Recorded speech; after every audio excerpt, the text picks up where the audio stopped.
चलिए, यहाँ तो क्लियर विजिबल है आप लोगों को।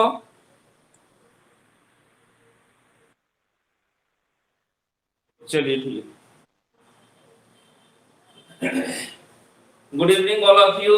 आज जो है कि हम जो है कि इंजीनियरिंग मैकेनिक्स, ठीक है, थोड़ा सा तबीयत ठीक नहीं होने की वजह से आप लोगों का मॉर्निंग में क्लास नहीं ले पाए, क्योंकि आप लोग पीछे ना जाए इसलिए दवाई खा के क्लास को ले रहे हैं, ठीक है। तो देखिए यहाँ से इंजीनियरिंग मैकेनिक्स, जैसा कि आप लोगों को पता है कि इसमें से अहम रोल जो होता है, अगर माना जाए तो सबसे अहम रोल इंग्लिश का होता है, उसके बाद मैथ का होता है, और तीसरे में चला जाता है इंजीनियरिंग मैकेनिक्स, ठीक है। थोड़ा सा इस कॉन्सेप्ट को समझ लीजिए, समझे हुए हैं ही। अगर देखिए सबसे पहला काम होता है कि इंग्लिश में से सिर्फ आपको 9 क्वेश्चन सही लाने हैं, 30 मार्क्स। अगर इंग्लिश में पास कीजिएगा तो मैथ पर भी मेहनत है, कमांड है, इंजीनियरिंग मैकेनिक्स पर है तो ठीक है, नहीं तो आपको क्या हो जाएगी, दिक्कत हो जाएगी, ठीक है। इसके लिए जो है कि हम लोग क्या कर रहे हैं कि ये तीनों को लेके चल रहे हैं, ठीक है। ज्यादातर हम लोग मैथ पे फोकस कर रहे हैं, उसके बाद इंग्लिश पर, जो ही इंग्लिश और मैथ कमांड होगी और इंजीनियरिंग मैकेनिक्स पर भी ज्यादा फोकस करने लगेंगे। तो देखिए इसमें ये तो समझ गए, चूंकि रैंक जो है इसी अनुसार बनेगा, ठीक है। इंग्लिश में पास कर जाइएगा तो कॉपी चेक होगा, इंग्लिश से कोई मतलब नहीं है। मैथ में जितना ज्यादा क्वेश्चन सही होगा उतना ज्यादा रैंक कहा जाएगा। मैकेनिक्स में क्वेश्चन जितना मतलब कम ही रहेगा तो मैथ पहला प्रायोरिटी दिया जाता है, ठीक है। तो देखिए इसमें से जो है कि हमको सिलेबस में जो क्या क्या पढ़ना है इंजीनियरिंग मैकेनिक्स का, इसको समझ लेते हैं। इसको समझने से पहले आप लोगों से एक रिक्वेस्ट करते हैं कि आप लोग को जो मैं पर्सनल जो पेड बैच में लिंक को सेंड करता हूं, कृपया करके आप लोग इधर उधर शेयर ना करें, क्योंकि इससे हमें परेशानी हो जाती है। ऐसे में क्या होता है कि जो बच्चे पेड कर लिए हैं उन वो बच्चे भी क्या करते हैं, अप्रूव करने से वंचित रह जाते हैं। ऐसा 2-3 केस ऐसा हो चुका है, इसलिए वैसा काम नहीं करें, क्योंकि हम प्राइवेट पेड बैच में ही देते हैं लिंक को, ठीक है। नहीं तो आप लोग को ही घटा है, हमको कोई घटा नहीं है। तो आप लोग पैसा देके पढ़िएगा और वो लोग बच्चा फ्री में पढ़ेगा, ठीक है। तो देखिए हम स्टार्ट करते हैं इंजीनियरिंग मैकेनिक्स। सबसे पहले इस टॉपिक देखिए, इसमें से हमको मात्र 9 टॉपिक का कवर करना है। 9 टॉपिक में पढ़ना है आपको। सबसे पहला टॉपिक देखिए इंट्रोडक्शन, दूसरा टॉपिक है वेक्टर मेथड्स, तीसरा देखो वेरियस सिस्टम ऑफ फोर्सेस, उसके बाद देखो इक्विलिब्रियम कंडीशन, फ्रिक्शन, उसके बाद दिया हुआ kinematics and kinetics of A particle, next दिया हुआ इंपल्स एंड मोमेंटम, और नेक्स्ट टॉपिक दिया हुआ kinematics and kinetics of rigid body, and दिया हुआ है वर्क, एनर्जी एंड पावर, ठीक है। ये हमको 9 टॉपिक को कवर करना है। तो सबसे पहले आप लोगों को ध्यान ये होना चाहिए कि देखिए ज्यादातर बच्चे क्या करते हैं, सभी चीज सब में क्या करते हैं, इंट्रोडक्शन पार्ट को गायब कर देते हैं। कोई बच्चे ज्यादातर जो है कि सभी आदमी हम हो या सब वो क्या करते हैं, इंट्रोडक्शन पार्ट को गायब कर देते हैं। लेकिन इंट्रोडक्शन पार्ट ही आप लोगों को थोड़ा अच्छे से पढ़ना चाहिए, तब जो जाके आगे जाके दिक्कत नहीं होती है। नेक्स्ट देखिए इसमें से हमको ज्यादा फोकस करना वेक्टर, ठीक है। वेक्टर मेथड पे ज्यादा इसलिए फोकस करना है क्योंकि देखिए इसमें से ज्यादातर क्वेश्चन जो है कि आपको देखने के लिए मिलेंगे मैट्रिक्स में, उसमें आई कैप लगा देगा, जे कैप लगा देगा और के कैप लगा देगा, ठीक है। जिससे कि बच्चे क्या करते हैं, थोड़ा सा कंफ्यूज कर जाते हैं। इसलिए जो है कि वेक्टर मेथड पे ज्यादा काम हम लोगों को करना है। उसका देखिए दिया हुआ वेरियस सिस्टम ऑफ फोर्सेस, यानी कि इस पर भी आप लोगों को देखिए वेरियस सिस्टम ऑफ फोर्सेस में जो है कि जैसे लेमिस थ्योरम हो गया, या जब 2 फोर्स दिया हुआ है तो हम लोग दूसरा मेथड से निकालेंगे। जब क्या कहते हैं 3 फोर्स दिया है तो कैसे निकालेंगे, जब 3 से ज्यादा दिया हुआ तो किस तरीके से निकालेंगे, क्या वही चीज बता रहे हैं, एक एक करके सब समझा रहे हैं।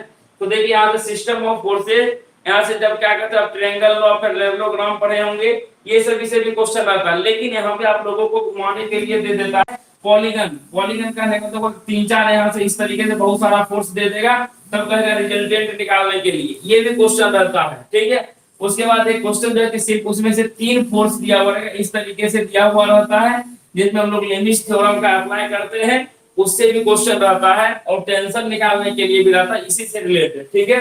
और जो इक्विलिब्रियम कंडीशन से क्वेश्चन देखने के लिए मिलेंगे एग्जाम में। फ्रिक्शन से भी चल रहता है बहुत सारा, फ्रिक्शन से, वो भी फ्रिक्शन से देखेगा, बेल्ट वाला फ्रिक्शन हो गया, पुल्ली वाला फ्रिक्शन हो गया, और जो है कि इसमें आप क्या करते हैं, ये फ्रिक्शन में ब्लॉक जो होता है कि दो दो ब्लॉक से संतुष्ट नहीं होता तो तीन तीन चार चार ब्लॉक को सेट कर देता है। ठीक है, तो फ्रिक्शन से क्वेश्चन रहता है न्यूमेरिकल, अच्छा न्यूमेरिकल रहता है। नेक्स्ट देखिए ये जो लिखा हुआ kinematics and kinetics of A particle, यहां से लिखा हुआ पार्टिकल। ठीक है, अब देखिए यहाँ से सब चीज हम आपको समझाएंगे कि पार्टिकल क्या होता है, क्या चीज क्या होता है। ठीक है, इसके लिए देखिए काइनेमेटिक्स और काइनेटिक्स दोनों में डिफरेंस अच्छे से समझिएगा, क्योंकि ये आपको एक नंबर यानी कि 4 मार्क्स दिलवा सकते हैं। इसका सिर्फ डिफिनेशन अगर आप लोग अच्छे से ध्यान में रखिएगा तो 4 मार्क्स मिल सकता है, कभी कभी ऑब्जेक्टिव में पूछ दिया जाता है। नेक्स्ट देखिए लिखा हुआ इंपल्स एंड मोमेंटम। नेक्स्ट लिखा हुआ kinematics and kinetics of rigid body. ठीक है, क्योंकि जितना भी हम लोग इंजीनियरिंग मैकेनिक्स पढ़ेंगे पूरे में क्या पढ़ना है हमको, रिजिड बॉडी को ही लेके चलना पड़ेगा। ठीक है, इसका अच्छे से जो है कि हम YouTube पर समझा भी दिए थे कि रिजिड बॉडी क्या होता है, अगर वो प्लास्टिक कन्फर्म प्लास्टिक हो जाए तो हमको किस में पढ़ते हैं, कौन से सब्जेक्ट में आ जाता है। ठीक है, और देखिए यहाँ से ये जो टॉपिक है work energy and power, work energy and power से भी आपको न्यूमेरिकल देखने के लिए मिलेंगे। और देखिए ये जो टॉपिक यहाँ जो देख रहे हैं, इस टॉपिक से तो क्वेश्चन रहता है, क्योंकि ये मत सोचेगा कि एक पढ़े तो दूसरा छोड़ दे, दूसरा पढ़े तो तीसरा छोड़ दे, इसमें आपको दिक्कत हो जाएगी। तो इसको पूरे को हमको सॉल्यूशन करने के लिए एक एक पॉइंट को पढ़ना पड़ेगा। जब इसको पूरा कवर कर लीजिएगा तो इसमें एक्स्ट्रा भी आप लोगों को पढ़ने के लिए आता है। जब आप क्या कहते हो इफिशियंसी निकालना होता है, वर्क आप क्या कहते हैं इफिशियंसी हो गया, और बहुत सारा टर्म ऐसा है, सिंपल मशीन लिफ्टिंग का क्वेश्चन रहता है एग्जाम में देखने के लिए मिलता है, वो सभी भास्ट है नहीं। ठीक है, टोटल चीज हम आपको करवा देंगे। तो आज जो है कि हम लोग इंजीनियरिंग मैकेनिक्स का इंट्रोडक्शन पार्ट यानी कि सिर्फ आज हम लोग बेसिक कॉन्सेप्ट देखने वाले हैं कि बेसिक कॉन्सेप्ट होता क्या है। ठीक है, चलिए इसको मिटा रहे हैं, इसको तो आप लोग लिख लिए होंगे, इसका तो पीडीएफ भी ऐसे भेज चुके थे।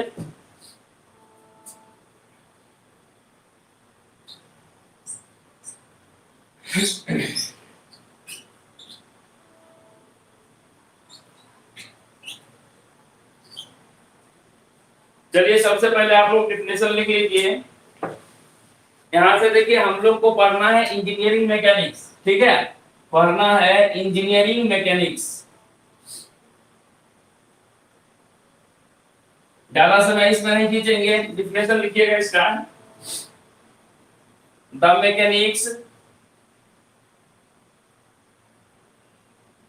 Mechanics branch of science, the mechanics branch of science which deals with the which deals with the which deals with the forces and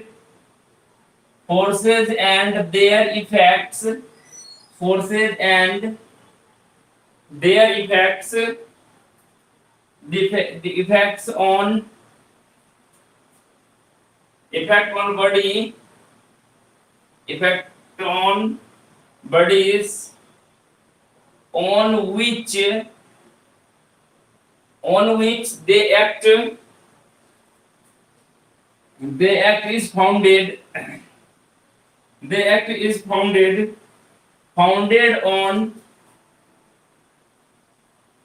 on basic concept, founded of basic concepts and forms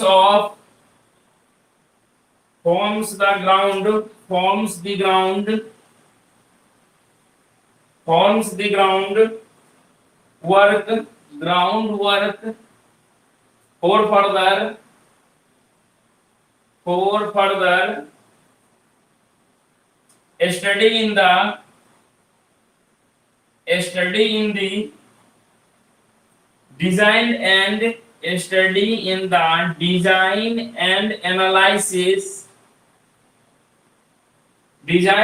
analysis of machines and structures।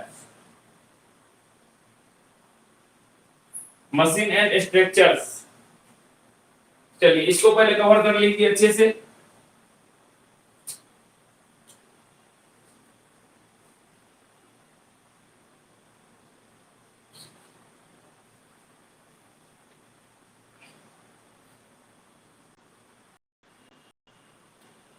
सभी बच्चे का यहाँ पे attendance प्रत्येक दिन बनता है। एक आज का अटेंडेंस हम आपके ग्रुप में शेयर कर देंगे कि देख लीजिएगा कि कौन कौन बच्चे कितने देर प्रेजेंट रहते हैं और कौन कौन बच्चे एब्सेंट रहते हैं, इसलिए सभी बच्चे प्रेजेंट होइए। देखिए अब इसका डिफिनेशन को हम लोग अच्छे तरीके से समझते हैं। देखिए सबसे पहले यहाँ से बात आती है मैकेनिक्स की। पहले देखिए ये चीज आपको अच्छे से समझना होगा। आगे मैकेनिक्स की शुरुआत कहाँ से करते हैं आप लोग। मैकेनिक्स ऐसे तो हम लोग 9th से ही पढ़ना शुरू कर देते हैं, लेकिन जो है कि देखिए पढ़ते तो बहुत दिन पहले से हैं, लेकिन बेसिकली रूप से अगर आप जो है कि मैकेनिक्स पढ़ना शुरू करते हैं तो क्लास 11th में जाइएगा तो फिजिक्स में एक चैप्टर है मैकेनिक्स, ठीक है, और वहीं से हमको पढ़ना पड़ता है। मैकेनिक्स की शुरुआत वहीं से हो जाती है। लेकिन देखिए यहाँ पे जो है कि इंजीनियर, आप जो है कि इंजीनियर जो परफेक्टली इंजीनियर बनते हैं कहाँ से बनना शुरू करते हैं, 12 जब कर लेते हैं, 12 के बाद क्या करते हैं, बीटेक का एग्जाम देते हैं, तब जाते हैं। लेकिन छोटका इंजीनियर कब बनते हैं, क्लास 10th के बाद ही चले जाते हैं पॉलिटेक्निक डिप्लोमा करने के लिए। क्या और सभी को सुनाई दे रही है क्या?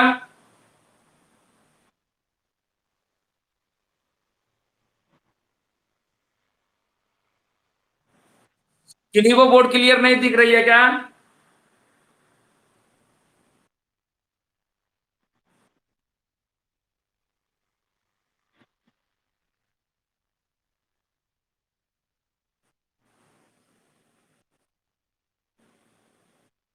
अब देखिए तो, अब तो और क्लियर नहीं दिख रहा है।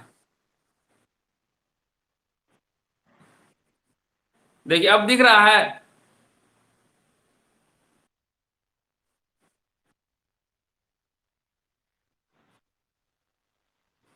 क्लियर दिखाई नहीं दे रही है।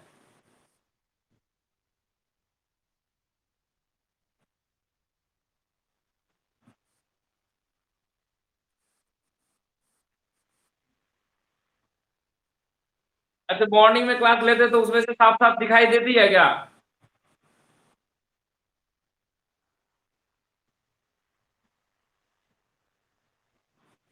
अच्छा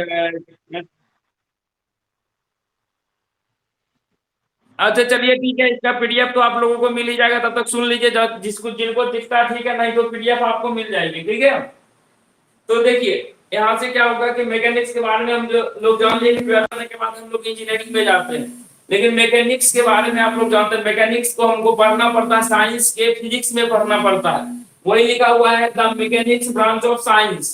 मैकेनिक्स जो है क्या करता है कि साइंस का एक ब्रांच है which deals with the forces and their effect। उसमें से क्या करना पड़ता है कि उसमें से जो हम लोग फोर्स जो अप्लाई होता है और उसके इफेक्ट के बारे में हम लोग जानकारी लेते हैं।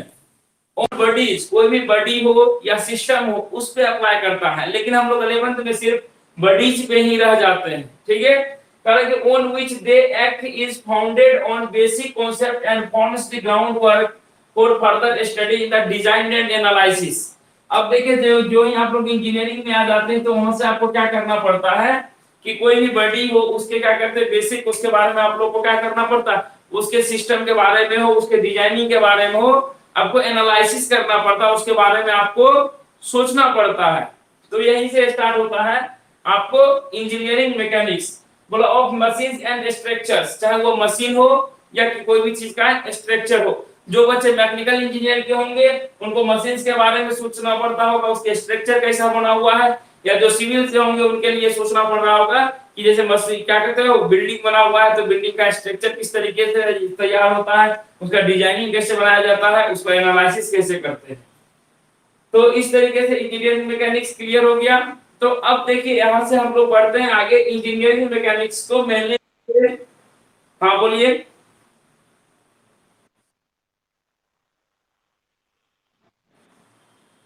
देखिए इंजीनियरिंग मैकेनिक्स, मैकेनिक्स जो है कि सबसे पहले हम लोग क्या करते हैं क्लास 11th से ही आप लोग पढ़ना स्टार्ट करते हैं। तो वही चीज क्लास 11th में सिर्फ हम लोग नहीं कर पाते। जो ही हम लोग इंजीनियरिंग में आते हैं वो चीज तो पढ़ा हुआ ही रहता है और उसको क्या करते हैं रिवाइज करके इसको हम लोग प्रैक्टिकली वर्क में ले आते हैं। उसी को हम लोग कहते हैं इंजीनियरिंग मैकेनिक्स। मैकेनिक्स हम लोग पहले से पढ़े हैं, इंजीनियरिंग बाद में जुड़ जाता है, यानी कि मैकेनिक्स का वह तथ्य, ठीक है, जो साइंटिस्ट के द्वारा क्या किया जाता है। देखो इसमें से दो आदमी का अहम रोल होता है, एक साइंटिस्ट का होता है, एक इंजीनियर का होता है, ठीक है। क्या कैमरा क्या हो गया?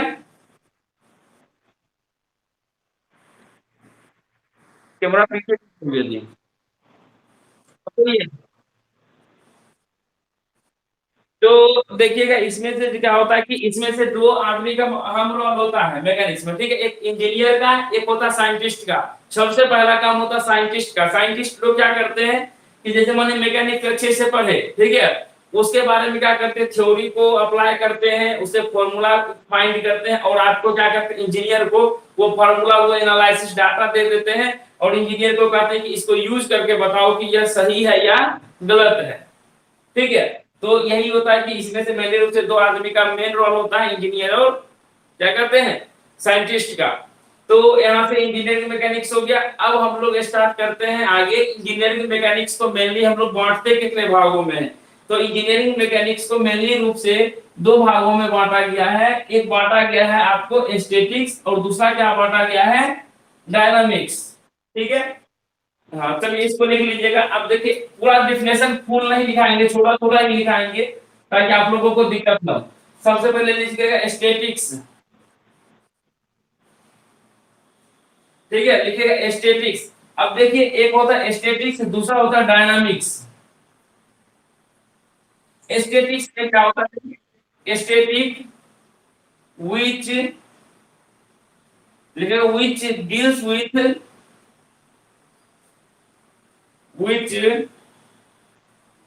deals with the properties with, हाँ बोलिए, क्या चीज, कुछ बोल रहे हैं क्या?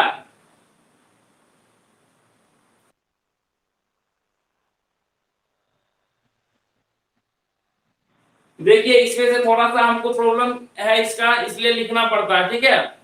बता रहे क्या प्रॉब्लम है, वो जो है कि 5 वीडियो के लिए हमको जो है कि यहाँ से कंपनी से फोन आई है, और 5 वीडियो को यूट्यूब पर अपलोड करना है, ठीक है। थोड़ा सा टर्म एंड कंडीशन है, इसलिए थोड़ा सा करना पड़ रहा है। देखिए, स्टैटिक्स में क्या होता है कि इसमें से हमको क्या करना पड़ता है, which deals with the bodies in rest. अब देखिए, बॉडी जो होता है कि दो कंडीशन में होता है। एक होता है बॉडी जब रेस्ट में रहेगा तब हमको अध्ययन करेंगे, उसको क्या बोलेंगे, उसको कहते हैं स्टैटिक्स, ठीक है। दूसरा कंडीशन आ जाता है जब मेरा बॉडीज जो है, बॉडी किस में होना चाहिए, बॉडी किस में होना चाहिए, which deals with the bodies in motion. अब देखिए, यहीं से पढ़ाई हम लोगों का स्टार्ट होता है कि जब बॉडी मोशन में रहेगा तब जो हम अध्ययन करेंगे उसको कहते हैं डायनामिक्स, ठीक है। तो अब देखिए, रेस्ट वाला काम खत्म हो जाता है, बॉडी रुका है तो नहीं ज्यादा पढ़ना पड़ेगा। लेकिन जो ही हमको मोशन में रहता है त्यों ही हम लोगों को ज्यादा पढ़ना पड़ता है। ज्यादा क्या पढ़ना पड़ता है कि जो ही मोशन में आता है, तो मोशन में दो तरीके से होता है, ठीक है। एक होता है सेल्फ मोशन, अब खुद ब खुद क्या होता है, जब हम लोग बाहर से जो फोर्स लगाते हैं उसके कारण क्या करते हो, मोशन जो उत्पन्न हो जाता है, उसको, उसके वजह से जो हमको पढ़ना पड़ता है। तब यहाँ से जो है कि डायनामिक्स का फिर से आगे जो ब्रांच आता है, यहाँ से आता है दो ब्रांच। पहला ब्रांच क्या होता है, दूसरा ब्रांच क्या होता है, इसके बारे में आप लोग जानते होंगे। पहला ब्रांच को हम लोग लिखते हैं काइनेमेटिक्स, और दूसरा ब्रांच क्या होता है, काइनेटिक्स होता है, ठीक है। अब देखिए, काइनेमेटिक्स में क्या होता है और काइनेटिक्स में क्या होता है, यहां तक तो आप लोग समझ गए कि इस दोनों में जो है कि बॉडी जो क्या रहेगा, मोशन में रहेगा, ठीक है। एक चीज में हम लोग ये पढ़ेंगे कि आखिर जो है कि बॉडी में मोशन जो उत्पन्न हुआ है फोर्स में, एक होता है कि फोर्स के वजह से, जिस फोर्स के वजह से हुआ है उस फोर्स को लेके चलेंगे, हमको मानना पड़ेगा। एक ऐसा पार्ट है जिसमें कि हम लोग क्या करेंगे, ये नहीं सोचेंगे क्या कि फोर्स जो है कि किसके वजह से उत्पन्न हुआ, उसको लेके हमको नहीं चलना है, ठीक है।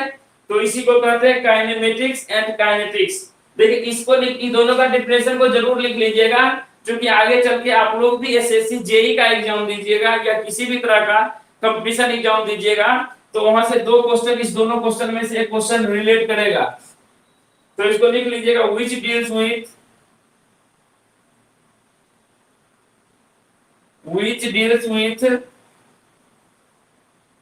with the motion of bodies, with the motion of bodies without any difference without any reference to the cause of motion, to the cause of motion। अब देखिए ऐसे कहिएगा कि सर आप ज्यादा नहीं लिखा, ये छोड़ दीजिए। देखिए इसमें तो हम लोग समझ गए कि इसमें से हमको काइनेमेटिक्स में क्या करना है कि बिना कोई भी फोर्स कैसे उत्पन्न हुआ उससे हमको कोई मतलब नहीं है, सिर्फ हमको उसमें से एनालिसिस करना क्या है कि द मोशन, उस बॉडी में मोशन, मोशन के बारे में, वो जैसे कैसा मोशन है, ट्रांसलेशनल मोशन है, सर्कुलर मोशन है, रोटेशनल मोशन है, फिर वो लेके चलना है। ठीक है, लेकिन जो ही काइनेटिक्स में जाइएगा, आखिर जो उस बॉडी में रोटेशनल मोशन आया कहां से, किस फोर्स की वजह से रोटेशनल मोशन हो गया, या कौन सा फोर्स लगाया तो ट्रांसलेशनल मोशन हो गया, या कौन सा फोर्स को अप्लाई किए तो उसमें से ट्रांसलेटरी मोशन हो गया। ठीक है, तो इसके लिए इसमें से क्या करना पड़ेगा, यहां से लिखिएगा which deals with, which deals with the bodies in motion, bodies in motion, bodies in motion, motion relation between, relationship between, लिखेगा relationship between forces and relationship between, relationship between forces and the resulting motion of bodies, the resulting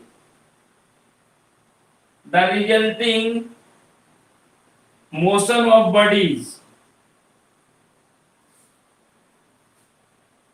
on which they act, on which they act। अब देखो इसमें से क्या होता है कि पहला कंडीशन क्या है, कह रहा है कि काइनेटिक्स में जो है कि हम लोग क्या करेंगे, बॉडी जो मोशन में रहेगा इसमें जो है कि हमको रिलेशनशिप लेके चलना पड़ेगा, फोर्स और उसके रिजल्टिंग मोशन जो होगा, फिर मोशन जो है कि किसके वजह से उत्पन्न हुआ उसको लेके हमको साथ साथ चलना होगा, इसी को कहते हैं काइनेटिक्स।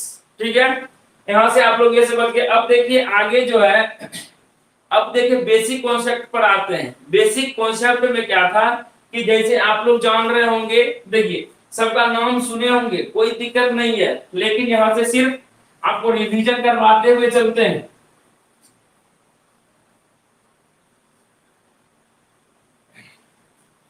चलिए देखिए फर्स्ट में जो है कि आप लोग नाम सुने होंगे लेंथ का, है छोटा छोटा, लेकिन देखिए बताइए लेंथ क्या होता है। अगर कोई डिफिनेशन आपसे पूछे कि लेंथ क्या होगा तो क्या डिफिनेशन बताइएगा।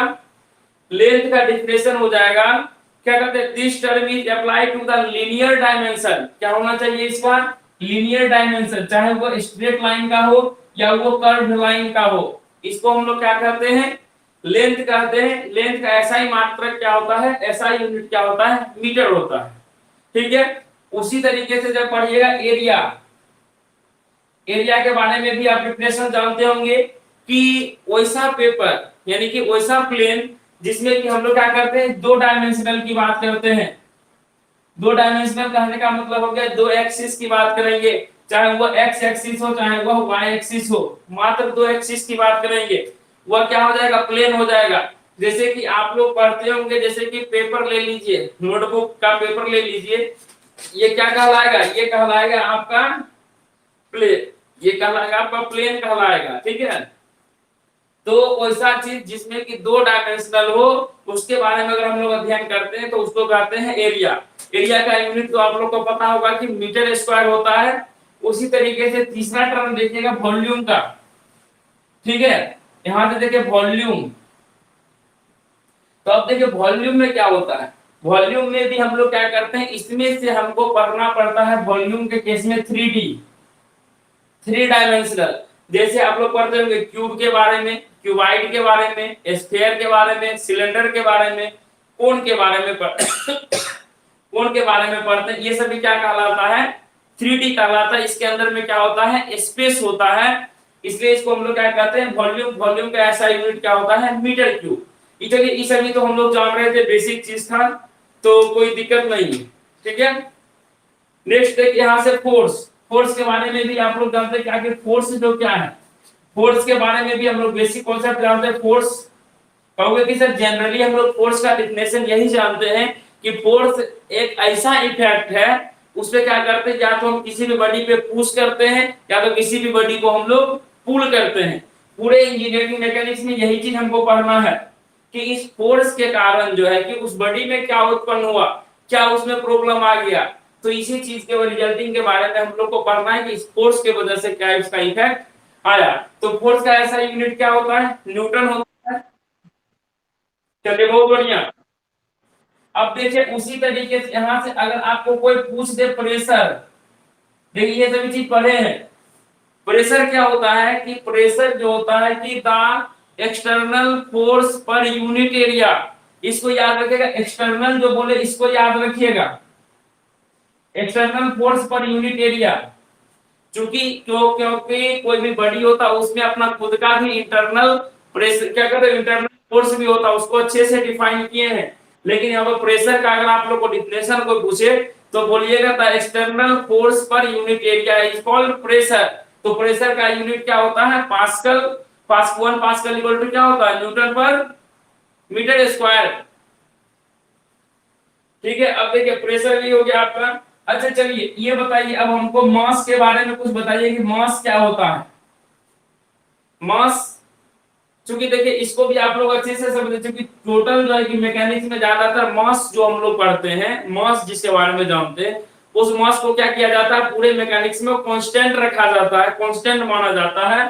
तो मास एक्चुअली में होता क्या है, मास एक ऐसा सब्सटेंस है जो कि कोई भी बॉडी हो या कोई भी सिस्टम को एक्चुअली जो है कि उसके अंदर में बना हुआ कितने का होता है, उसके अंदर का एक्चुअली जो है कि वैल्यू क्या होता है, उसी को क्या कहते हैं, मास कहते हैं। और मास का यूनिट क्या होता है, केजी होता है। ठीक है, इससे घबराइएगा नहीं, इसको अच्छे से ध्यान रखिएगा।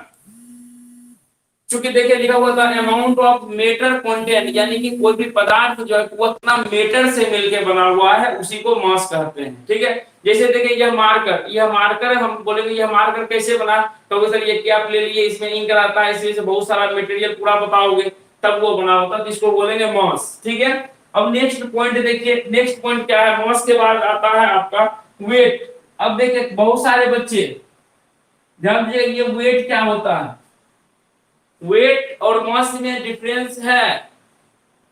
क्या डिफरेंस है, तो वेट जो होता है कि वेट क्या होता है कि वेट बराबर हम लोग जानते हैं मास इनटू एक्सीलरेशन।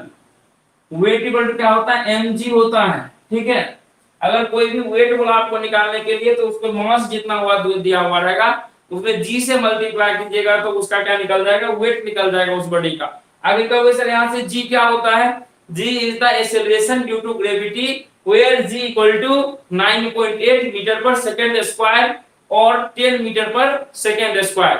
क्वेश्चन में आपको लिख दिया जाएगा कि g का वैल्यू आपको 10 मीटर पर सेकंड स्क्वायर लेना है या 9.8 मीटर पर सेकंड स्क्वायर लेके चलना है। ठीक है, तो एक्चुअली में देखिए वेट क्या होता है कि जैसे मानिए हम यहाँ पे खड़े हैं, या मानिए कि कोई ये मानिए यहाँ से ये रखा हुआ है, ठीक है, बॉडी रखा हुआ है, इस बॉडी पे जो है कि ये बॉडी तब तक यहाँ पे स्टेबल है जब तक कि नीचे से जो हम फोर्स लगा रहे हैं इस पर, या क्या कर रहा है, ऊपर से जो दबाव पड़ रहा है इससे ज्यादा है। अगर मानिए ऊपर से और ज्यादा दाबेंगे तो नीचे क्यों उड़ जाएगा, कहता है कि इस बॉडी को स्वतंत्र अगर छोड़ दिया जाए फिर भी इस बॉडी को एक पृथ्वी के द्वारा क्या करता है, उसको अपनी ओर खींचता है, उसी को हम लोग क्या कहते हैं, वेट कहते हैं।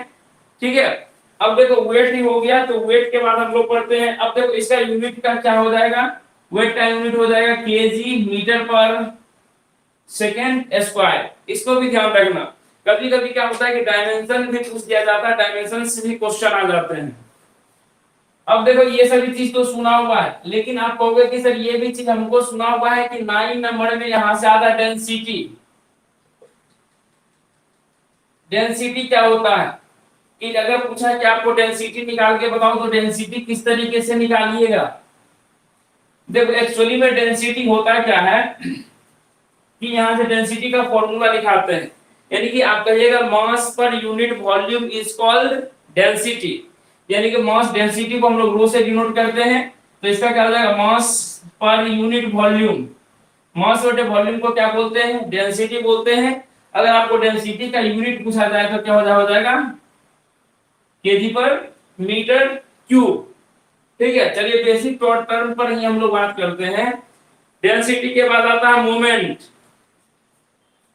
अब देखिए मोमेंट के बारे में हम लोग को पढ़ना है। मोमेंट जो है कि दो तीन तरीके का होता है, मोमेंट हमको पार्टिकल के थ्रू भी निकालना होगा, यानी कि पॉइंट के थ्रू निकालना होगा, और मोमेंट जो है कि हमको एक बॉडी पर भी निकालना होगा। ठीक है, तो देखिए मोमेंट क्या होता है कि कोई भी बॉडी को, ठीक है, कि कोई भी बॉडी को क्या करता है, उसमें मोशन लाने की चेष्टा करता है, तो उसको मोशन में लाता है, उसी को हम लोग क्या कहते हैं, मोमेंट कहते हैं। ठीक है, हाँ बोलिए। डेंसिटी को इसको कहते हैं रो, RHO, रो। हाँ, हाँ रो कहते हैं, रो। इसको इस तरीके से लिखेगा, इस तरीके से रो। अब देखिए मोमेंट बोले थे कि the tendency of a body cause to rotation motion, यानी कि कोई भी बॉडी में जो होता है कि मोशन लाने की चेष्टा करता है, इसका कहते हैं, इसको कहते हैं मोमेंट। ठीक है, नेक्स्ट टर्म आता है देखिए टॉर्क। ये सभी चीज कभी साथ छोड़ने वाला नहीं है, कोई भी कंपटीशन में बैठ जाइए। अब टॉर्क क्या होता है, तो टॉर्क होता था action of force which cause rotation to take place is known as torque. अब देखो कहता है कि कोई भी फोर्स है, कोई भी बॉडी पर जो फोर्स लगा, उसका काउज के बारे में जानेंगे कि आखिर वो किसके वजह से क्या कहते हैं रोटेशन हो गया, किस फोर्स के वजह से रोटेशन हो गया, तो उसको वहां पे हमको लेके चलना पड़ेगा, टॉर्क में लेके चलना पड़ता है। ठीक है, तो अब देखो इसी तरीके से नेक्स्ट टर्म आता है वर्क। वर्क के बारे में आप लोग भी बिल्कुल आसानी से जानते होंगे कि वर्क क्या होता है। देखो वर्क जो होता है कि द, क्या कहते हो, the energy developed by force. अब देखो यहां से कह रहा है कि हम कोई भी काम करेंगे, उसके लिए हमको फोर्स की जरूरत होगी। फोर्स जब हम लगाएंगे, तब फोर्स लगाने के बाद हमारे शरीर में क्या हो जाएगा, एनर्जी डेवलप हो जाएगा। एनर्जी जो डेवलप होगा वो किसके थ्रू होगा, वो जो है कि हमारे वो फोर्स लगाए। फोर्स जैसे माने कि यहाँ से जो हम खड़े हैं, तो इस बोर्ड पर ही फोर्स लगाना है, तो क्या करेंगे, यहाँ से दूर होंगे, दूर होने के बाद लगाएंगे, यानी यहाँ से जो है कि हमको क्या करना पड़ा, कुछ डिस्टेंस को भी तय करना पड़ा है।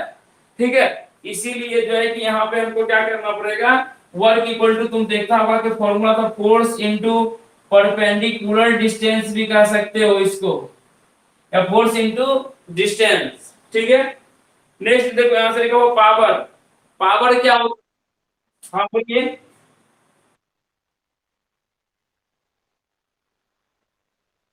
यहाँ पे देखिए परपेंडिकुलर डिस्टेंस लिखे। अच्छा चलिए, परपेंडिकुलर डिस्टेंस को क्या हम डिस्प्लेसमेंट नहीं बोल सकते हैं। फिर भी देखिए यहाँ से मानिए कि हमको जाना ये ए पॉइंट हुआ, ये बी पॉइंट हुआ, अब मानिए ए से हमको जाना है, तो कोई कहेगा सर इस तरीके से जाएगा, कोई इस तरीके से जाएगा, कोई इस तरीके से जाएगा। तो हम क्या बोले कि फोर्स इनटू परपेंडिकुलर डिस्टेंस, देखिए सबसे छोटा डिस्टेंस को हम लोग क्या कहते हैं, डिस्प्लेसमेंट कहते हैं ना।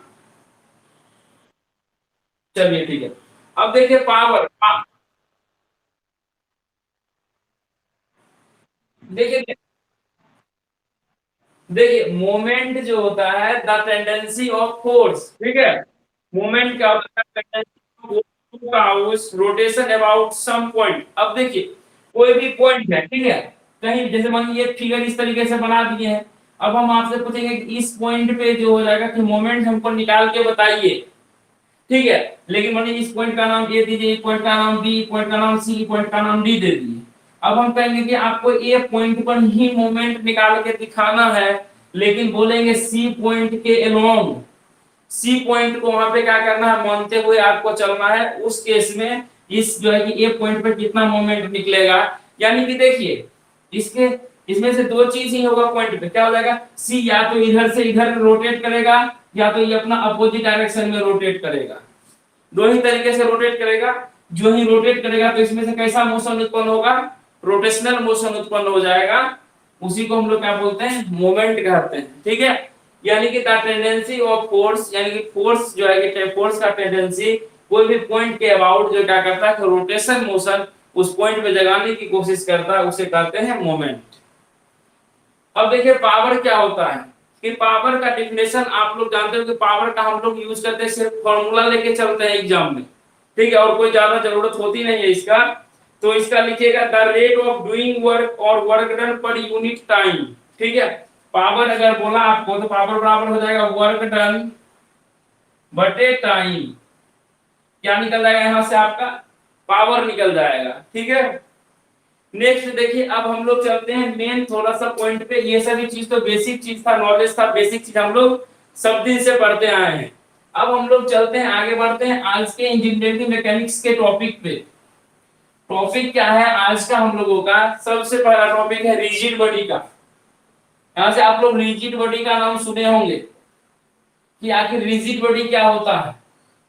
देखिए रिजिड बॉडी जो होता है यह एक हाइपोथेटिकल, हाइपोथेटिकल का मतलब काल्पनिक, सिर्फ हम लोग कल्पना कर सकते हैं, यह प्रैक्टिकल होता नहीं है। ठीक है, रिजिड बॉडी कहने का मतलब है कि वैसा बॉडी जिस पर आप फोर्स लगा दो, कितना भी फोर्स लगा दो, उस बॉडी में कोई भी चेंजिंग नहीं होना चाहिए, उसमें किसी भी तरह का डिफॉर्मेशन नहीं होना चाहिए, उसको हम लोग क्या बोलेंगे? रिजिड बॉडी बोलेंगे। दुनिया में कोई भी ऐसा पदार्थ है जो कि रिजिड बॉडी हो? हमें तो नहीं लगता है। अगर मान डायमंड की बात करते हैं तो डायमंड दुनिया का सबसे हार्डेस्ट है, लेकिन उसको भी अगर और ज्यादा प्रेशर लगा के या टेम्परेचर और ज्यादा टेम्परेचर ला दिया जाए तो या तो वह क्या करेगा? वो भी टूट जाएगा, उसमें भी टूटने में देर नहीं लगेगा। इसलिए क्या होता है? It is a hypothetical concept, इसको सिर्फ हम लोग कल्पना कर सकते हैं। ठीक है, आप कहोगे कि सर यहाँ से रबर लेते हैं, रबर को जिस तरह खींचे फिर छोड़े सर वो तो ओरिजिनल पोजीशन में चला जाता है, उसको कहते हैं इलास्टिक चीज। लेकिन इसमें से बोला कि डिफॉर्मेशन थोड़ा सा भी नहीं होना चाहिए। ठीक है, 10 बार रबर को बड़ा करोगे, छोटा करोगे, फिर भी वहां से देखने के लिए तुमको इफेक्ट पता चल जाएगा। तो इसी को कहते हैं रिजिड बॉडी। अब देखिए नेक्स्ट जो होता है कि ये चीज सब बेसिक चीज था। अब हम लोग पढ़ते हैं स्केलर क्वांटिटी के बारे में। अब देखिए स्केलर क्वांटिटी का डेफिनेशन भी आप लोगों को पता है कि स्केलर क्वांटिटी क्या होता है कि वैसा फिजिकल क्वांटिटी, ठीक है, वैसा फिजिकल क्वांटिटी जिसमें हमको ओनली मैग्नीट्यूड की जरूरत पड़ती है, डायरेक्शन की जरूरत नहीं पड़ती है, उसको हम लोग क्या बोलते हैं? स्केलर क्वांटिटी बोलते हैं। जैसे मास, डेंसिटी, वॉल्यूम, ठीक है, ये सभी क्या हो जाएगा? मेरा स्केलर क्वांटिटी हो जाएगा। अब देखिए एक चीज और आप लोग जानते होंगे, स्पीड। स्पीड ये क्या है? मेरा स्केलर क्वांटिटी है, लेकिन वेलोसिटी आ जाएगा वो मेरा हो जाएगा वेक्टर क्वांटिटी। ठीक है, अब हम लोग आगे बढ़ते हैं, दूसरा चीज बढ़ते हैं वेक्टर क्वांटिटी पे। आगे वेक्टर क्वांटिटी क्या होता है? देखिए वेक्टर क्वांटिटी से देखिए बहुत चीज यहां से उत्पन्न होता है कि वेक्टर क्वांटिटी में हम लोग जो है कि देखिए वेक्टर क्वांटिटी वैसा फिजिकल क्वांटिटी जिसमें कि हमको दोनों चीज जरूरत होगा। दोनों चीज कहने का मतलब होगा कि मैग्नीट्यूड के साथ साथ डायरेक्शन की भी आवश्यकता होगी, उसको हम लोग बोलेंगे वेक्टर क्वांटिटी। यहीं पे इसका डिफिनेशन खत्म नहीं होता है। At least it follows the rule of laws of addition and क्या कहते हो उसको? पहले क्या कहते हैं? लॉज ऑफ ट्रायंगल, यानी एडिशन रूल हो, सब्ट्रैक्शन रूल हो या मल्टीप्लिकेशन, ये सब रूल को फॉलो करेगा। यानी कि मैग्नीट्यूड होना चाहिए, डायरेक्शन होना चाहिए, साथ साथ जो है यह क्या करेगा? उस लॉ को फॉलो करेगा, तब उसको बोलेंगे हम लोग वेक्टर क्वांटिटी। लेकिन अब यहां से उत्पन्न होता है कि डायरेक्शन, डायरेक्शन पर भी क्वेश्चन होता है। डायरेक्शन जब एक डायरेक्शन रहेगा तो उसको क्या बोलेंगे? जब दो डायरेक्शन रहेगा तब क्या हो जाएगा? जब दो से ज्यादा डायरेक्शन रहेगा तो क्या कहते हैं? जिसमें कि हम आपको बता भी चुके थे कि एक जो होता है कि जैसे स्ट्रेस, उसमें से दो डायरेक्शन है, स्ट्रेस ना ही स्केलर क्वांटिटी है ना ही वेक्टर क्वांटिटी है, तो वह किस तरीके का क्वांटिटी हो जाता था? वह टेंसर हो जाता था, टेंसर। ठीक है, अब देखो कहोगे कि सर ये टेंसर क्या शब्द आ गया? तो टेंसर शब्द देखिए इससे भी एक ऑब्जेक्टिव हो सकता है आपके एग्जाम में आ जाए, यहाँ नहीं तो कंपटीशन में देखने के लिए मिलेगा ही मिलेगा। तो अब देखिए ये वेक्टर क्वांटिटी, ठीक है, वेक्टर क्वांटिटी में जो टेंसर क्या होता है कि अभी हम बताए थे कि आप क्या करोगे इसमें से, देखो बोले थे वेक्टर होने के लिए कम से कम एक डायरेक्शन की जरूरत होती है, कम से कम एक डायरेक्शन, लेकिन हम आ गया दो डायरेक्शन, हमको टू डायरेक्शन भी आ गया। देखो याद रखने का अपना अपना तरीका, इसमें से हो जाएगा जीरो डायरेक्शन, एक भी डायरेक्शन नहीं है। अब देखो वैसा चीज, वैसा क्वांटिटी जिसमें एक भी डायरेक्शन नहीं होगा उसको क्या बोलेंगे? उसको बोलेंगे स्केलर क्वांटिटी। ठीक है, जिसमें एक डायरेक्शन होगा कम से कम उसको बोलेंगे वेक्टर क्वांटिटी, लेकिन जिसमें एक से ज्यादा डायरेक्शन हो जाएगा उसको अब अलग से कुछ भी नाम रख सकते हो। वैज्ञानिक का इच्छा हुआ, वैज्ञानिक रख दिया उसका नाम टेंसर, इसलिए जो है कि हम लोग टेंसर लेके चलते हैं, याद करते हैं टेंसर। ठीक है, तो आज का जो है कि ये चीज हम लोगों का बेसिक चीज था, बेसिक चीज आज हम लोग पढ़ के कंप्लीट कर लिए। ठीक है, अगर आपके दोस्त या कोई भी जिनको अगर लगे कि नहीं बिल्कुल बेसिक से कोई एक कॉन्सेप्ट के साथ पढ़ा रहे हैं सर, तो अगर आप पेड बैच में जुड़ना चाहते हैं तो जल्द से ज्वाइन कर लीजिएगा। जो जो आपके दोस्तों में उनको बोल दीजिएगा 25 तारीख से आप लोगों का फी बढ़ के 500 रुपए हो जाएगा, इसलिए जल्द से जल्द ज्वाइन करवा लीजिएगा तो ज्यादा बेटर होगा। हम मिलते हैं कल, कल संडे है, क्या कल आप लोग पढ़ना चाहेंगे? अगर आप लोग कल पढ़ना चाहते हैं तो मॉर्निंग में कल जो है कि देखते हैं, कल 8 बजे हम लोग मॉर्निंग में एक क्लास रखेंगे, ठीक है? अच्छा हाँ, इसका पीडीएफ डाल देंगे, कोशिश करेंगे सबका डाल देते हैं। और बताइए 8 बजे मॉर्निंग में किस चीज का क्लास रखें?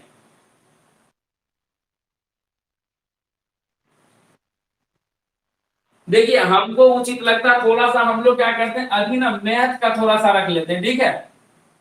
देखिए मैथ का रखिएगा तो क्या हो जाएगा, जैसे मानिए कि हम मैट्रिसेस पढ़ रहे हैं, कल जो हम लोग पढ़ेंगे जो बेसिकली जैसे मैंने 12 में पढ़ लिए, जैसे थोड़ा थोड़ा पढ़ेंगे इनवर्स निकालने के लिए सीखेंगे, तो इनवर्स आपको एग्जाम में भी आता है, लेकिन उससे भी अलग टाइप का क्वेश्चन रहता है, उसको सिखा देंगे, ठीक है? मॉर्निंग में हम लोग 8 बजे मिलते हैं और पढ़ेंगे इंजीनियरिंग मैथमेटिक्स, ठीक है?